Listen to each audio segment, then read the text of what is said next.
আগামী ২১ সেপ্টেম্বরের আগে অথবা ২ অক্টোবরে প্রধান উপদেষ্টার উপস্থিতিতে জুলাই সনদ চূড়ান্ত করতে চায় ঐক্যমত্য কমিশন। সকালে ফরেন সার্ভিস একাডেমিতে জুলাই জাতীয় সনদ ২০২৫ বাস্তবায়নের উপায় নিয়ে জাতীয় ঐক্যমত্য কমিশনের সাথে বিভিন্ন রাজনৈতিক দলের আলোচনায় এসব কথা জানান কমিশনের সহসভাপতি অধ্যাপক আলী রিয়াজ। তিনি বলেন, জাতীয় সনদ বাস্তবায়নের প্রক্রিয়া নিয়ে রাজনৈতিক দলগুলোর সাথে বৈঠক করছে কমিশন।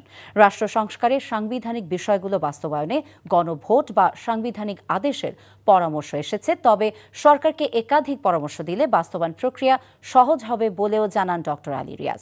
সংস্কারের খসড়ায় তথ্যগত ত্রুটি থাকতে সেটিও সংশোধন করতে কমিশন প্রস্তুত, তবুও জুলাই সনদ বাস্তবায়নে বদ্ধপরিকর বলেও জানান তিনি।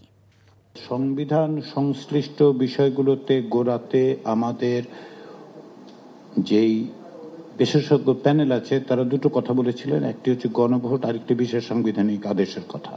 যদি আমরা সরকারকে একাধিক পরামর্শ দিতে পারি বাস্তবায়নের, সেটা তুলনামূলকভাবে সরকারের জন্য সহজতর হবে বিভিন্ন বিষয় বিবেচনা করে। আমরা আশা করছি যদি আমরা ২১ তারিখের মধ্যে এক জায়গায় আসতে পারি, অন্যথায় আমাদের একটু সময় নিয়ে ২রা অক্টোবর বা তৎপরবর্তী সময়ে ওনার কাছে এটা উপস্থাপন করতে হবে। বান্ডেল থাকলে প্রতি সেনমানিতে টাকা বাঁচবে। বিকাশ সেনমানি বান্ডেল কিনে জিতুন প্রতি লেনদেনে।